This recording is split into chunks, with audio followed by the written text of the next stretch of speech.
po sa panibago na namang episode ng aming channel at ako nga po pala ulit si Allen ng Greenyard TV at para naman sa vlog natin for today, eto may bago tayong segment. Gagawa tayo ng reaction video or manonood tayo ng isang video sa YouTube na magre-react tayo doon sa garden. At ang bibisitahin natin ngayon na garden ay yung kana Miss Solenn Heusap. So yan. At uunti-unti natin and magbibigay tayo ng konting suggestion or reaction about that at kung ano ba yung masasabi natin doon sa kanilang garden. So nakikita ko talaga sa social media kung gaano kaganda yung garden ni Miss Solenn Heusap. At ang isa pa ay si Miss Solenn Heusap pala ay isa rin plantita. So yan, kaya malalaman natin kung ano-ano ba yung mga halaman na meron si Miss Solenn doon sa kanilang bahay. Sa bakuran nila, kung makikita rin natin na may mga houseplant siya sa loob, edi mas maganda. So eto na, panoodin natin yung video or yung vlog ni Miss Solenn Heusap regarding dun sa garden niya.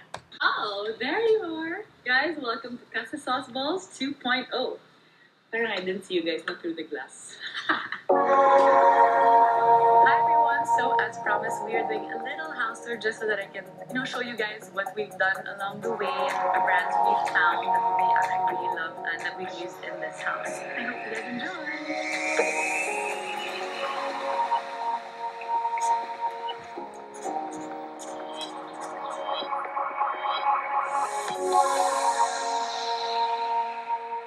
So ayan, entrada pa lang or yung pagpasok pa lang ng bahay ni Miss Solenn Heusap pala. Grabe na kagad, ma-amaze ka kasi although hindi ko naman alam kung saan talaga sila nakatira, pero I believe syempre sa city sila, pero sa pagpasok mo sa sa bakura nila or sa loob ng bakura nila, mapapalibutan ka kagad ng greenery. As in green talaga. So sobrang ganda and nakakatulong dito. Ang maganda mo dito is malalaking puno, hindi pinatanggal ni Miss Solenn Heusap yung mga puno na nakapalibot dun sa bahay nila, and which is napakaganda nitong pandagdag shade sa loob ng iyong bakuran. So this is Casa Balzico, everybody, our little piece of heaven that we've been wanting to share. When we decided to build this house, we said that we wanted a garden. So ayan, ang una kagad nating na-notice dito Miss Solenn na bahay is, or na bakuran pala, is yung grass nila. So usually dalawang grass yung pinagpipilian. Most of the time hindi palagi, pero most of the time dalawa yung pinagpipilian. So ano yung napansin natin sa grass? Kung hindi ako nagkakamali, ang napili or ang choice ni Miss Solenn pagdating sa grass ay yung tinatawag na fraggrass. So it's either kasi yan ay bluegrass or yung fraggrass. So difference ng dalawa. Doon sa fraggrass kasi, ang fraggrass is much easier to maintain kung i-compare natin sa bluegrass. We're not sure if kasama yon sa naging option ni Miss Solenn kung yung maintenance ba. Kasi kung i-compare natin yung dalawa, si fraggrass kasi yan gumagapang lang siya. Hindi siya tumataas. So si bluegrass, kapag ka siya ay napabayaan mo na kumbaga sabihin na natin, pinabayaan mong lumago, tumataas siya, kumakapal siya, nagiging medyo malambot siya. At the same time kasi, kailangan mo siyang, every now and then, kailangan mo siyang i-trim or bawasan. So, yun yung pinaka-maintenance niya, yung pagkakat ng grass. Kung may gardener kayo, there's no problem. Pero kung halimbawa, fraggrass, yun na yun. Hahayaan mo lang siyang kumapal. And then, bahala na ang fraggrass sa mga susunod. Parehas lang silang kakapal. This is obviously after the whole pandemic happened and we were stuck in a house that had no garden. We really missed that greenery. Isa sa pinaka makikita mong vibe sa palibot ng bakuran ni Miss Solenn ay yung kanilang, sabihin na nating jungle vibe. Ito parang naaalala ko dito yung isang landscape project natin na ganito din, halos jungle vibe yung look. May puno rin, although mas mataas at mas madami yung puno dito Miss Solenn. Pero yung plants almost the same as per request din kasi yun ng client. And ang isang manonotice natin dito na pinaka-common na nagagamit or pinakamarami na nagamit dito is yung Calathea lutea or yung tobacco. Parang yun kasi yung talagang nakakapagpa-feel ng jungle vibe sa iyong loob ng bakuran. Though I made it possible because I had lots of plants in my house, but now we have an every groupings, every area, there's a portion na merong maraming lutea. So, ang maganda mo dito, sa ginawa ni Miss Solenn, ang isang maganda mo kasi sa lutea is ito, depende naman yan pero mas nabubuhay o mas gumaganda ang mga lutea kapag ka nasa shaded siya. Hindi ko sinasabi na ipapangit siya kapag inilagay mo siya sa direct sunlight. Tendencies lang, kapag nasa direct sunlight ang luteia ninyo, is kailangan niya ng mas maraming tubig. And it will take time pa rin para, unless, halimbawa yung mga luteia nyo, sanay na talaga sa direct sunlight. So, dalawa yan. Pagka bumili kayo ng luteia, make sure na yung mabibili ninyo ay nasa direct sunlight. Kung sa direct sunlight nyo siya ilalagay, pero kung hindi naman, mas maganda siyang nasa shaded area. So, yun lang. And kapag direct sunlight, make sure na mas maraming water yung maibibigay nyo sa kanya para hindi matuyo. Katulad dito sa video or sa vlog ni Miss Solen, ang healthy ng mga luteia ni Miss Solen. Piece of green.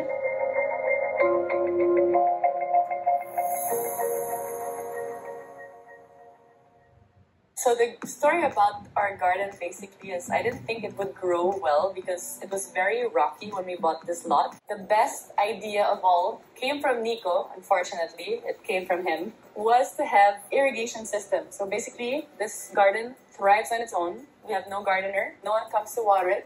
Just at different times of the day, the sprinklers come up from... Ito yung isang very important kapag halimbawa medyo maluwang yung garden nyo. Kasi lalo na kapag halimbawa may pagka-jungle vibe or type yung garden, malalago at maraming halaman, talagang magkukonsume siya ng sobrang daming oras or ng maraming oras bago mo madilig ang lahat ng halaman. And katulad ng sinasabi ko, lalo't direct sunlight yan at mainit, summer, so ang tendency niyan is mas maraming water yung kailangan mong idilig sa kanila, especially dun sa mga luteia. So napaka-importante or napakalaking tulong na meron talaga silang or merong nakapalibot na sprinkler, especially sa grass. Hindi gaganda, hindi lalago ang grass ninyo kung kulang sa tubig. A little bit all around the garden and they come up at different times of the day at different areas to water the entire garden. So the only plants we actually have to maintain here are all the hanging plants that I added because I am obsessed with plants. And just when I thought I was done, I wasn't. I keep adding every day. Tama yung sinabi ni Miss Solen na kasi yun din yung question ko kanina. Nabanggit din ni Miss Solen na yung mga hanging plants is maliban na lang kung nagawa nila ng solusyon na malagyan ng sprinkler system din pati yung hanging plants. Pero yun kasi yung sinasabi niya siguro na mini-maintain niya when it comes siguro sa watering. Kasi nga mga nakaano siya, like itong mga fern na to, yung mga Peruvian fern na nakahang sa mga puno nila. Napakaganda naman kasi para siyang mga palamuti doon sa puno na nakahang. So yun, syempre kung wala ka or hindi naman kayang abutin talaga ng sprinkler system, is kailangan mo talaga siyang i-hose manually. So yun yung ginagawa sa tingin ko ni Miss Solen. And yun nga, sa sobrang dami rin ang nakikita natin na mga hanging plants kay Miss Solen, and sabi niya nga nagdadagdag pa siya, is talagang yun pa lang, kukonsume na ng maraming oras. I'm adding plants and plants and plants also because our tortoises are eating some of my plants.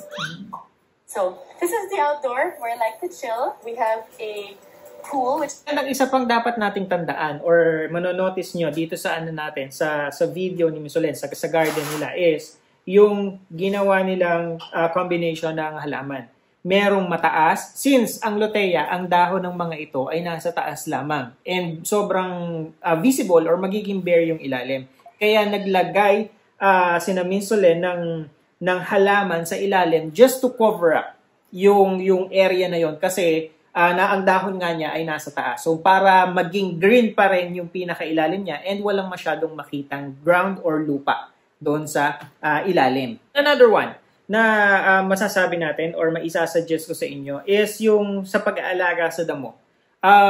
May makikita kayo ng mga portion kahit sa lugar ninyo, kahit dito sa amin, mapapansin nyo, mananotice nyo, when it comes lalo sa fragrance, mapapansin ninyo yan na ang mga damo na or yung mga fragrance na nandun sa shaded area, mas makapal yung dahon niya kung i-compare mo yung nakabilad sa araw. Mas gusto ni fragrance, kung mas kumakapal siya, mas gumaganda siya, kapag halimbawa siya ay nakabilad at nakadirekta siya sa sunlight. Kapag nasa shaded siya, hindi siya tinatamaan ng sunlight masyado, lalo yung kumbaga yung init talaga, ay yun, kumakapal ang dahon or kaya nagkakaroon ng patch or yung parang may portion na hindi kumakapal or hindi nagkakadamo. So yun talagang common yun na nangyayari. This infinity style. We got the tiles. We bought them from the same... Isa pang nakapagpadagdag sa ganda ng garden ni Miss Solen is kasi yung malalaking dahon talaga yun yung jungle vibe. Ang isang mapapansin mo talaga na nakapalibot sa kanila, maliban dun sa lutea, ay itong mga alocasia or yung tinatawag dito sa amin na badyang. So yun yung parang makikita mo dito sa video na malalaking gabi na nakapalibot din, naka-groupings din sa bawat portion ng kanilang garden. Supplier Nero Granite, pool tiles as well as the gray tiles, and the decking from AB Deco. This is anti-slip, so it's accidents in the future. I said more plants, more plants. We have added these plants here, which I'm so happy with. And behind this is actually the pool shower.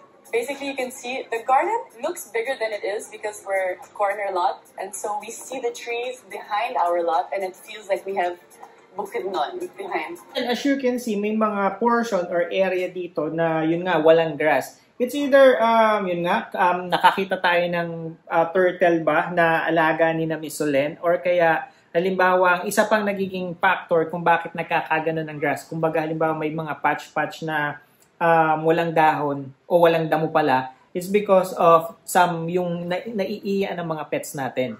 So, kapag ka ang isang portion ng isang area, medyo maselan sila pagdating sa sa pag-ihi ng mga dogs. Even yung mga dog poops yan, siya talaga, nakakapatay siya ng damo. Their lot. Pool shower. And then, mapapansin nyo na may concrete doon sa area na to ni Miss Solen. And dito sa portion na to, ang ginawa nila is nilagyan naman nila ng trailing ng mga halaman, which is yun nga, nagte-trail na pababa yung mga halaman na ilalagay nila. Kasi syempre, di ba, jungle vibe all over. Palibot mo, kulay green. Tapos, all of a sudden, mayroong parang portion doon sa gitna ng nila na mayroong concrete na nakatayo. So, ang ginawa nila para at least mas makoveran pa rin yun is tinakloban ng mga trailing plants. Actually, the pool shower.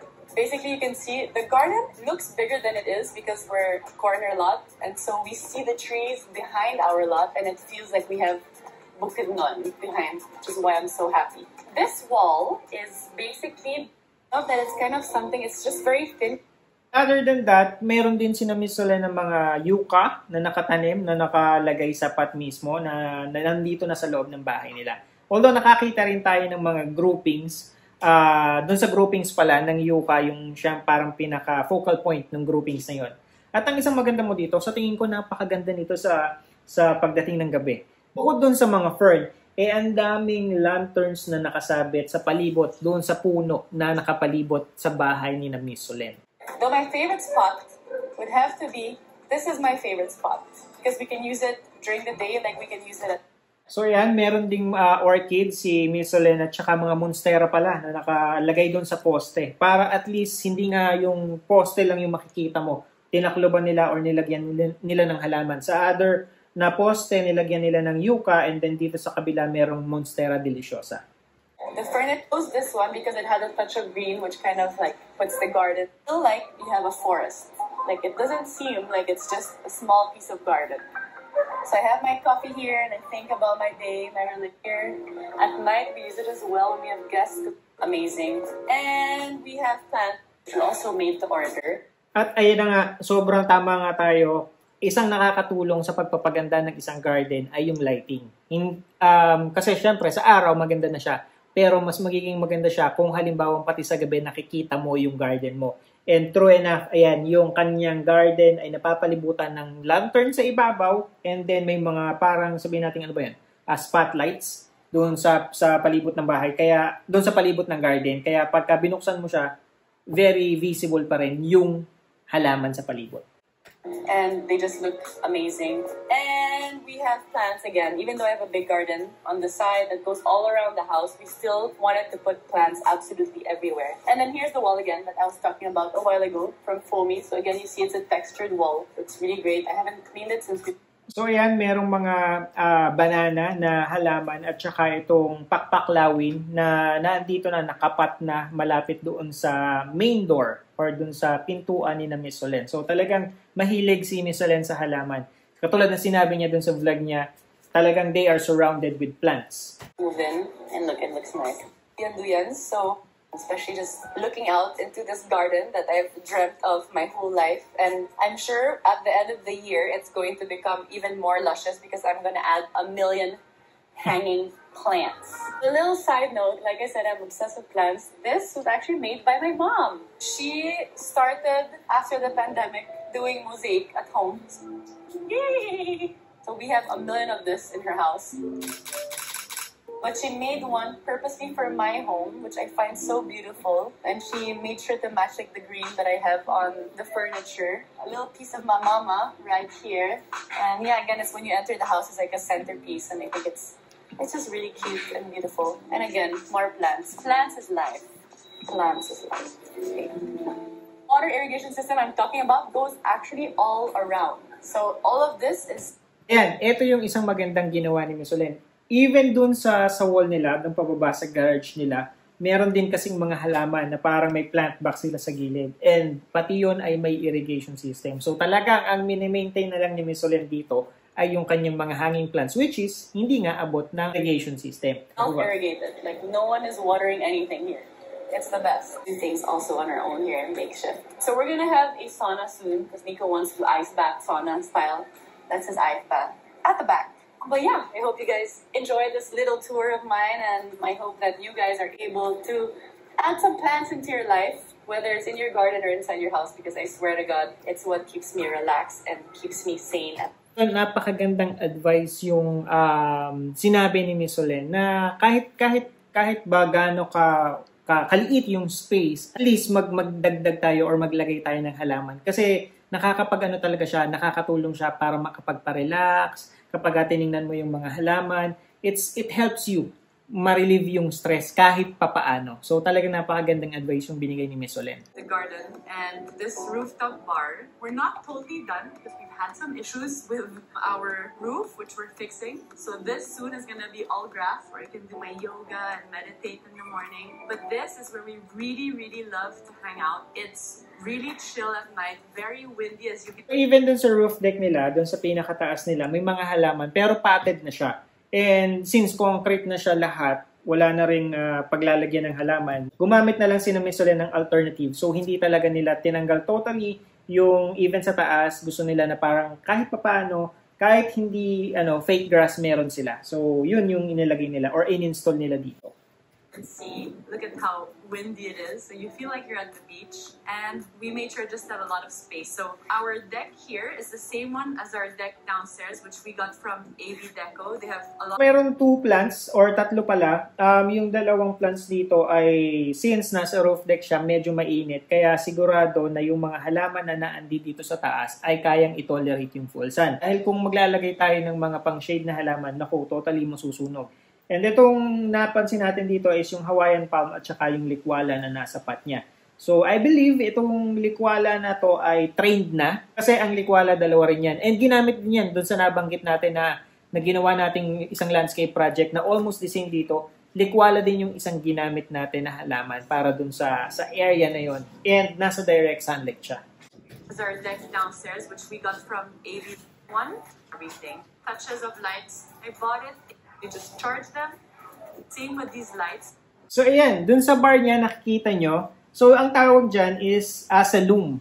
So, dun sa halaman na yan. And itong silum na ginawa ni na Miss Olen, ito ay tangkay na lamang or yung isang dahon na lamang na inilagay nila sa flower base at nilagyan nila ng water. So, yan na lang yun. Hindi na siya yung mismong silum talaga. And nakikita ko to sa mga sa mga hotel, sa mga CR ng mall. So, ito, kapag meron silang inilalagay na halaman, it's either snake plant o itong ganitong klase ng halaman. Yung puputo lang, kakat ka lang, gagawa tayo ng video about that. So, kakat ka lang ng isang puno or isang tangkay ng silum, and then since malapad yung dahon ng silum, ay na siya talaga kagad, parang decoration na kagad siya sa sink, or sa harapan ng salamin. So, ganun siya. And, naglalas itong mga silum na ito. Matagal to ng at least siguro mga 1 buwan.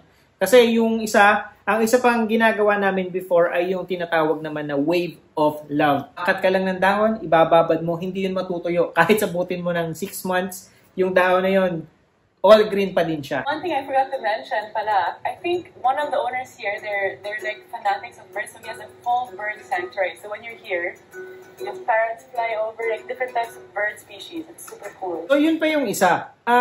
Kapag ka napapalibutan ka ng lalo na especially kapag ka nasa city ka, kapag ka napapalibutan ka ng halaman ng puno sa bakuran mo. Mga hayop, especially yung mga ibon, ginagawa nila talagang sanctuary yung lugar nyo. Kaya yun, nakakatulong yun, nakakadagdag yun para makapagpa-relieve ng stress, nakakapagpa-relax. Syempre, di ba, kapag green ang nakikita mo, tapos naririnig mo yung mga huni ng ibon, mas nare-relax ka, mas nare-relieve yung stress mo. So, yun yung isang advantage kapag ganito kaganda yung palibot ng bahay mo or kapag napapalibutan ka ng halaman.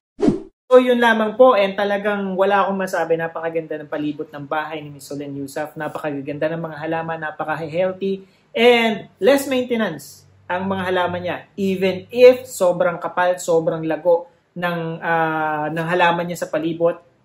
Wala, kasi kapag kayang mga yan naman, yung mga halaman na yan, ang pinaka-importante dyan is yung watering nila everyday. So yun, and the rest, once a month siguro, or every 2 weeks, fertilizer and pesticide para mas maging healthy sila, mas kumapal sila, or ma-maintain nila yung lusog ng bawat halaman. I hope nag-enjoy kayo sa panonood ng segment na to, and asahan nyo nagagawa tayo ng mas marami pang segment na ganito para matakal natin, at syempre para na rin makapagbigay tayo ng advice doon sa mga nagtatanong sa atin kung paano ba yung dapat pag-aalaga or pag-maintain ng mga halaman at kahit na yung mga garden natin. So kung halimbawa meron kayong mga garden dyan, pwede kayong mag-send ng video para makita natin and ma-review natin and makapag-react tayo dun sa video na yon, na maaaring makatulong sa inyo kung paano nyo pa mapapaganda, mapapalago, at maaalagaan ang inyong mga halaman. So, yun lang po. And magkita-kita po ulit tayo sa susunod na episode ng Green Yard TV, and thank you for watching.